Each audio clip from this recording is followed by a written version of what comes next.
बिलाल खान को दावत देता हूँ, उर्दू शायरी पेश करें। अस्सलामु अलैकुम वरहमतुल्लाहि वबरकातुहू।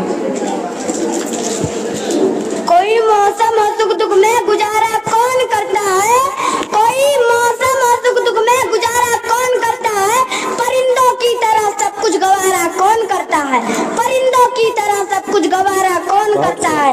घरों की राख फिर देखेंगे, घरों की राख फिर देखेंगे, पहले देखना यह है, पहले देखना यह है, घरों को फूंक देने का इशारा कौन करेगा, घरों को फूंक देने का इशारा कौन करेगा। कौन करता है? अगर सारे मराठी बोलने वाले ही रह जाए, अगर सारे मराठी बोलने वाले ही रह जाए, कहीं पंजाबी सिंधी तेलुगु उर्दू नहीं होंगे, कहीं पंजाबी सिंधी तेलुगु उर्दू नहीं होंगे।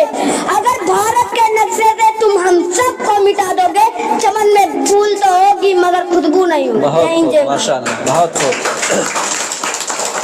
बहुत खूब।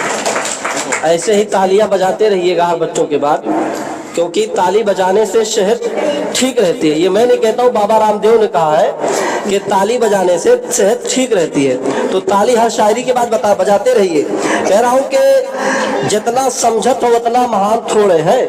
रफीक सादानी का एक बड़ा मशहूर शेर है कि जितना समझत हो उतना महान थोड़े है, खान तो लिखत है लेकिन पठान थोड़े है।